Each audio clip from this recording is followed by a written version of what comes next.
ಡಾಲಾಯ್ತ್ ಅವರ ಸಾರಥ್ಯದಲ್ಲಿ the Friday times news.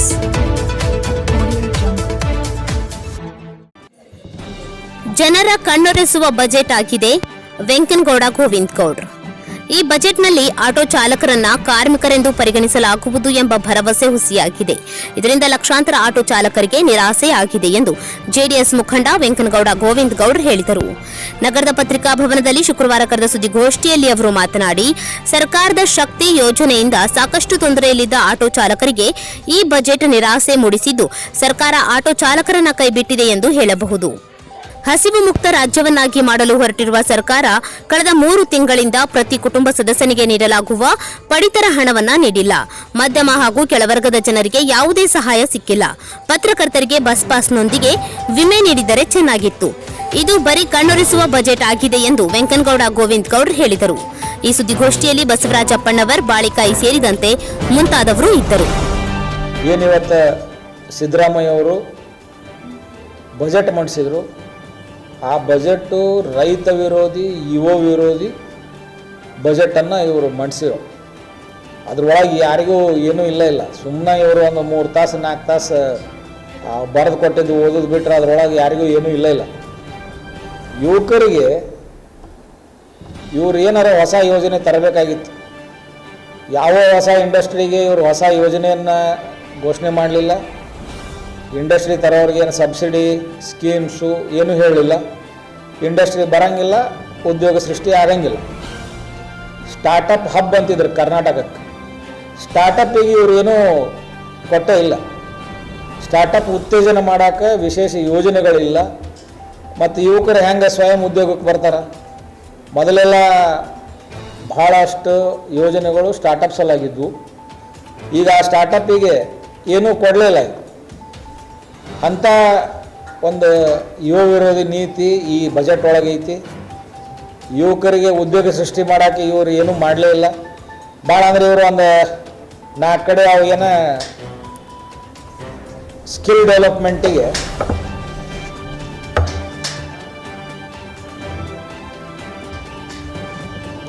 ಭಾಳ ಅಂದರೆ ಇಡೀ ರಾಜ್ಯದಾಗ ಒಂದು 4 ಕಡೆ ಸ್ಕಿಲ್ ಡೆವಲಪ್ಮೆಂಟಿಗೆ ಇವರು 150 ಕೋಟಿ ರೂಪಾಯಿ ಘೋಷಣೆ ಮಾಡ್ಯಾರ. ಆ 150 ಕೋಟಿ ರೂಪಾಯಿ ಒಳಗೆ ಎಲ್ಲೂ ಏನೂ ಸ್ಥಾಪನೆ ಮಾಡೋಕ್ಕಾಗಂಗಿಲ್ಲ. ಇವ್ರು ಏನು ಸ್ಕಿಲ್ ಡೆವಲಪ್ಮೆಂಟ್ ಮಾಡ್ತಾರೆ? ಯಾವ ಯುವಕರಿಗೆ ಸ್ಕಿಲ್ಫುಲ್ ಟ್ರೈನಿಂಗ್ ಇವ್ರು ಕೊಡ್ತಾರೆ? ಯುವಕರಿಗೆ ಸ್ಕಿಲ್ ಟ್ರೈನಿಂಗ್ ಇಲ್ಲ. ಉದ್ಯೋಗ ಸೃಷ್ಟಿ ಮಾಡೋಕ್ಕೆ ಯಾವ ಹೊಸ ಇಂಡಸ್ಟ್ರಿ ತರುವಂಥ ಯೋಜನೆ ಇಲ್ಲ. ಸ್ಟಾರ್ಟಪ್ಪಿಗೆ ಯಾವುದೂ ಉತ್ತೇಜನ ಇಲ್ಲ. ಅದಕ್ಕೆ ಇವರು ಬರೀ ಕೇಂದ್ರ ಸರ್ಕಾರದ ಮೇಲೆ ನಿರುದ್ಯೋಗ ತಾಂಡವಾಡಕತೈತಿ ಅಂತ ಹೇಳೋದು ಬಿಟ್ಟರೆ ಇವರು ಉದ್ಯೋಗ ಸೃಷ್ಟಿ ಮಾಡೋಕ್ಕೆ ಈ ಬಜೆಟ್ನಾಗ ಏನು ಕೊಟ್ಟರು? ಯುವಕರಿಗೆ ಇವರು ಉತ್ತರ ಕೊಡಬೇಕು. ಅದು ಒಂದು 2,000 ರೂಪಾಯಿ 1,000 ರೂಪಾಯಿ ಕೊಡೋದು ಬಿಟ್ಟರೆ ಅದು ಇವರು ಕಂಡೀಷನ್ ಹಾಕಿ ಈ ವರ್ಷ ಪಾಸ್ ಆಗಿರಬೇಕು, 3 ವರ್ಷ ನಾವು ಕೊಡ್ತೀವಿ ಅಂತ ಇವರೇನು ಹೇಳಿ ಅದನ್ನು ಯುವಶಕ್ತಿ ಯೋಜನೆ ತೊಗೊಂಡು ಅದನ್ನು ಬಿಟ್ಟರೆ ಯಾವ ಯುವಕರಿಗೆ ಏನೂ ಪ್ರೋತ್ಸಾಹ ಇಲ್ಲ. ಉದ್ಯೋಗ ಸೃಷ್ಟಿ ಮಾಡೋಕ್ಕೆ ಯಾವುದೂ ಒಂದು ಯೋಜನೆ ಇಲ್ಲ. ಇದರಿಂದ ನಿರುದ್ಯೋಗ ಜಾಸ್ತಿ ಆಗುತ್ತೆ. ಹೊಳ್ಳಿ ಯುವಕರು ಹಾದಿ ತಪ್ಪುವಂಥ ಕೆಲಸ ಆಕೈತಿ. ಅದ್ರ ಜೊತೆಗೆ ಏನು ನಾವು ಭಾಳಷ್ಟು ನಿರೀಕ್ಷೆ ಇಟ್ಕೊಂಡಿದ್ವಿ, ಬರಗಾಲ ಐತಿ, ರೈತರನ್ನ ಎತ್ತಿ ಹಿಡಿತಾರೆ ಇವ್ರು ಅಂತೇಳಿ. ಇವರು ಯಾವ ರೈತರ ಸಾಲನೂ ಮನ್ನಾ ಮಾಡತಕ್ಕಂಥ ಗೋಜಿಗೆ ಹೋಗಿಲ್ಲ. ಬರಗಾಲ ಅದರ ಪ್ರಸ್ತಾಪ ಆಗಲಿಲ್ಲ. ಇವ್ರಿಗಿನ್ನೂ ಬರಗಾಲ ಐತೇನೋ ಇಲ್ಲೋ ಅದು ಗೊತ್ತಾಗಲಿಲ್ಲ ನನಗೆ. ಮತ್ತು ಇವ್ರು ಕ್ಲಬ್ ಉದ್ಘಾಟನೆ ಮಾಡ್ಕೊಂಡು ಹೊಂಟಾರ. ಮತ್ತು ಇವ್ರಿಗೆ ಬರಗಾಲದ ಇದನ್ನ ಬಿಸಿನ ಹತ್ತಿಲ್ಲ. ಇವರು 500 ರೈತರ ಹೆಣಗಳ ಮೇಲೆ ಈ ಸರ್ಕಾರ ನಡೆದೈತಿ. ಈ ಸರ್ಕಾರ ಬಂದ ಮ್ಯಾಗ 500 ರೈತರ ಆತ್ಮಹತ್ಯೆ ಮಾಡ್ಕೊಂಡಾರ. ಆ ಆತ್ಮಹತ್ಯೆ ಮಾಡ್ಕೊಂಡಂಥ ರೈತರಿಗೆ ಯಾವುದೂ ಪರಿಹಾರ ಘೋಷಣೆ ಆಗಲಿಲ್ಲ. ಏನು ರೈತರವಾರ ಅವ್ರಿಗೇನು ನಾವು ಬರಗಾಲದಾಗ ಕೈ ಹಿಡಿಬೇಕು, ಸಾಲ ಮನ್ನಾ ಮಾಡ್ಬೇಕಂತ ಯೋಜನೆಗಳು ಇವ್ರು ಏನೂ ರೂಪಿಸ್ಲಿಲ್ಲ. ಮತ್ತು ಹೊಳ್ಳ ಅದೇ ಹಾಡು ಅದೇ ರಾಗ ಅನ್ನಂಗೆ ಅದೇ ಬಡ್ಡಿ ಮನ್ನಾ ಮಾಡ್ತೀವಿ ಅಂತ ಅದು ಬಡ್ಡಿ ಮನ್ನಾ ಮಾಡೋಕೆ ಒಂದು 400 ಕೋಟಿ ರೂಪಾಯಿ ಇಟ್ಟಾರೆ. ಯಾವ ರೈತರ ಅಸಲು ಕಟ್ಟೋ ಶಕ್ತಿ ಐತಿ ಇವತ್ತು? ಅಸಲು ಕಟ್ಟಿದ್ರೆ ಇವರು ಬಡ್ಡಿ ಮನ್ನಾ ಮಾಡ್ತಾರಂತ. ಅದ್ರಾಗ ಭಾಳ ಅಂದ್ರೆ ಸುಸ್ತಿ ಆದಂಥ ರೈತರನ್ನ ಅದ್ರೊಳಗೆ ಆ್ಯಡ್ ಮಾಡ್ಯಾರ. ಅದನ್ನು ಬಿಟ್ಟರೆ ಏನೈತಿ ಇದ್ರೊಳಗೆ? ಯಾವ ಹೊಸ ನೀರಾವರಿ ಯೋಜನೆಗಳಿಲ್ಲ. ನೀರಾವರಿ ಮ್ಯಾಗ ಏನು ವಿಸ್ತರಣೆ ಆಗಬೇಕಾಗಿತ್ತು ವರ್ಷ ನಮ್ಮ ನೀರಾವರಿ ಕ್ಷೇತ್ರ ಅದನ್ನು ವಿಸ್ತರಣೆ ಮಾಡತಕ್ಕಂಥ ಯಾವುದೇ ಯೋಜನೆಗಳಿಲ್ಲ. ವಿಶೇಷವಾಗಿ ಉತ್ತರ ಕರ್ನಾಟಕಕ್ಕಂತೂ ಇದರೊಳಗೆ ಏನೂ ಇಲ್ಲ. ಯಾವ ರೈತರನ್ನ ಇವ್ರು ಕೈ ಹಿಡಿದ್ರು, ಅದರೊಳಗೆ ಏನು ಇದು ಹೈನುಗಾರಿಕೆಗೆ ಇವರು ಹಾಲಿನ ಪ್ರೋತ್ಸಾಹನ ತಡೆ ಹಿಡಿದ್ರು, ಅದನ್ನು ಇವರು ಅದರೊಳಗೆ ಉಲ್ಲೇಖ ಮಾಡಲಿಲ್ಲ. ಸುಮ್ಮನೆ ಬರೀ ಇವರು ಬಜೆಟ್ ಪ್ರತಿ ಓದೋದ್ರೊಳಗೆ 3 ತಾಸು 4 ತಾಸು ಕಾಲ ಕಳೆದ್ರೆ ಬಿಟ್ಟರೆ ಅದರೊಳಗೆ ಯಾವುದೂ ಹೇಳ್ಕೊಳುವಂಥ ಅಂಕಿ ಅಂಶಗಳು ಹೌದಪ್ಪ ಏನೋ ಒಂದು ಲಾಭ ಆತು ಯಾವುದರ ಭಾಗಕ್ಕೆ ಅಂದ್ರೆ ಅವ್ರ ಕ್ಷೇತ್ರಕ್ಕೆ ಒಂದು ಬಿಟ್ಟರೆ ಇದು ಯಾವುದಕ್ಕೂ ಎಲ್ಲಿಯೂ ಯಾವ ಕ್ಷೇತ್ರಕ್ಕೂ ಲಾಭ ಇಲ್ಲ. ಇದ್ರೊಳಗೆ ತಮ್ಮ ಕ್ಷೇತ್ರದ ಏನೋ ಒಂದು ದೊಡ್ಡ ಗಾತ್ರದ ಒಂದು ಅನುದಾನ ಕೊಟ್ಟಾರ, ಎಲ್ಲೂ ಇಲ್ಲ. ಲಕ್ಕುಂಡಿ ಕ್ಷೇತ್ರಕ್ಕೆ ಇವರು ನಮ್ಮಲ್ಲಿ ನಮ್ಮ ಸಚಿವರು 804 ಕೋಟಿ ರೂಪಾಯಿ ಪ್ರಸ್ತಾವನೆಯನ್ನು ಸಲ್ಲಿಸಿದ್ರು. ಇವರು 84 ರೂಪಾಯಿನೂ ಕೊಟ್ಟಿಲ್ಲ ಅದರೊಳಗೆ. ಅಂದರೆ ಇವರಿಗೆ ಈ ಭಾಗಕ್ಕೆ ಎಷ್ಟು ಕಾಳಜಿ ಐತೆ ಅನ್ನೋದು ತೋರಿಸ್ತೈತಿ. ಇವರು ಬರೀ ಪ್ರವಾಸೋದ್ಯಮ ಉತ್ತೇಜನ ಮಾಡ್ತೀವಿ ಈ ಭಾಗಕ್ಕೆ ಅಂತ ಹೇಳಬೇಕು ಅಂತಲೇ ಹೋದ್ರು ಹೊರತು ಅದಕ್ಕೆ ಯಾವುದೇ ಪೂರಕವಾದ ಕೆಲಸ ಆಗಲಿಲ್ಲ, ಅನುದಾನ ಬಿಡುಗಡೆ ಆಗಲಿಲ್ಲ. ಈ ಸರ್ಕಾರ ಕಾರ್ಮಿಕರ ಸಲುವಾಗಿನೂ ಏನೂ ಮಾಡಲಿಲ್ಲ. ಕಾರ್ಮಿಕರಿಗೆ ಏನು ಯೋಜನೆ ತರಲಿಲ್ಲ. ಕಾರ್ಮಿಕರ ಏನೋ ಒಂದು ವ್ಯಾಪ್ತಿ ಇತ್ತು, ಅವ್ರೇನು ಮೊದಲು ಆ ಸೆಕ್ಟರ್ ಇತ್ತು ಅದಷ್ಟೇ ಇದ್ರೊಳಗೆ ಐತಿ.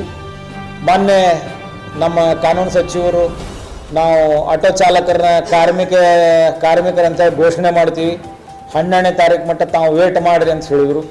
ಇದು ನಮ್ಮ ಬಹುದಿನಗಳ ಬೇಡಿಕೆ ಇತ್ತು, ಆಟೋ ಚಾಲಕರ ಕಾರ್ಮಿಕರಂತ ಪರಿಗಣಿಸ್ಬೇಕಂತ ಹೇಳಿ. ಅದು ಯಾವುದೂ ಆಗಲಿಲ್ಲ.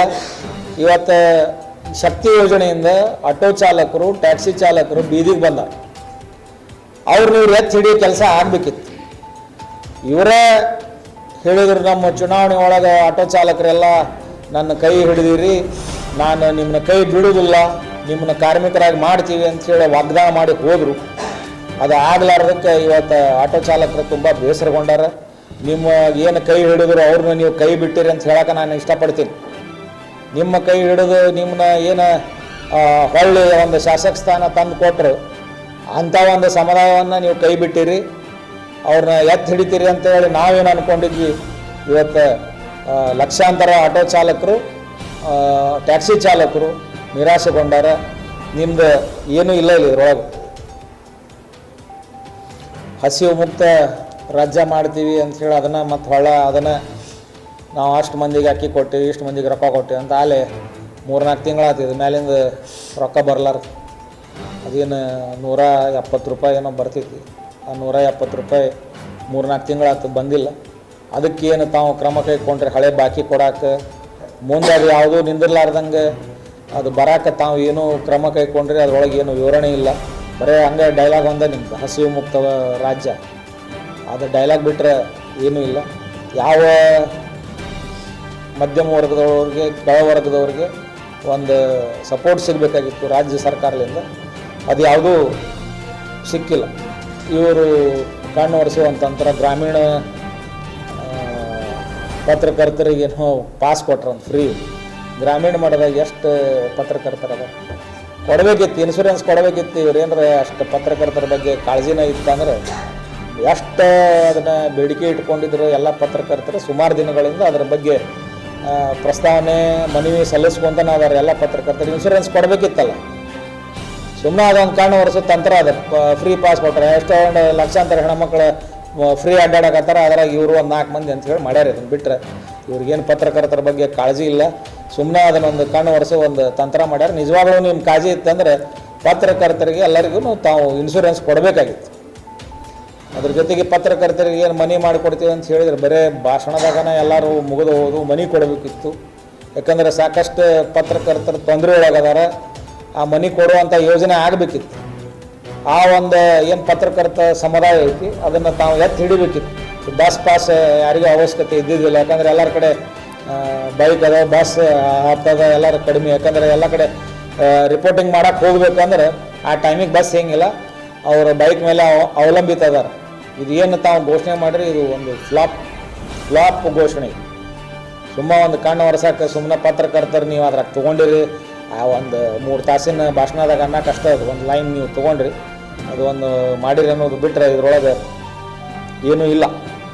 ಒಟ್ಟಾರೆ ಈ ಬಜೆಟ್ಟು ಯುವ ವಿರೋಧಿ, ರೈತ ವಿರೋಧಿ, ಕಾರ್ಮಿಕ ವಿರೋಧಿ ಬಜೆಟ್ ಐತೆ ಅಂತ ಹೇಳಿ ನಾವೆಲ್ಲರೂ ಹೇಳ್ತೀವಿ. ಮತ್ತು ಆ ಬೀರ್ ಮೇಲೆ ಭಾಳ ವಿಶೇಷ ಜೀವ ಐತಿ ಇವ್ರು ನಡಕ್ಕೆ ಏರಿಸ್ಕೊಂತ ಬಂದು ಈಗ ಮತ್ತೆ 40% ಏರ್ಸ್ಯಾರ ಆ ಬೀರಿನ ರೇಟ್. ಅದೇನು ಅದ್ರ ಮ್ಯಾಗ ದ್ವೇಷ ಐತೋ ಪ್ರೀತಿ ಐತೋ ಗೊತ್ತಿಲ್ಲ ನನಗೆ. ಈಗ ಮತ್ತೆ 40% ಅಂದ್ರೆ ಹೆಚ್ಚ ಕಡಿಮೆ ಎಲ್ಲ ಬೀರ್ ಒಂದು 200 ರೂಪಾಯಿ ಅದಾವೆ. ಈಗ 20 ಅಂದ್ರೆ ಮತ್ತೆ 240 ರೂಪಾಯಿ ಆಯ್ತು ಬೀರ್.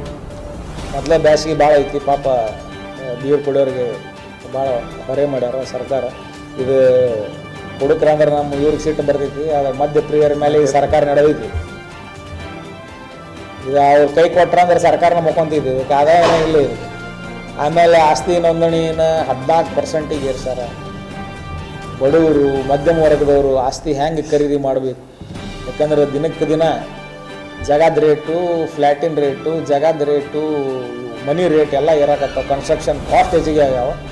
ಅದ್ರ ಮೇಲೆ ಇವರು 14% ಹಾಕ್ತಾರ ಅಂದ್ರೆ ಸಣ್ಣವ್ರು ಹೆಂಗೆ ಆಸ್ತಿ ಮಾಡಬೇಕು? ಅಂದ್ರೆ ಇವ್ರ ಲೆಕ್ಕ ಅದೇ ಸಾವುಕಾರ ಆಗಬೇಕು, ಬಡವರು ಇರಬೇಕು, ಅದೇ ಸ್ಕೀಮ್ ಇದು.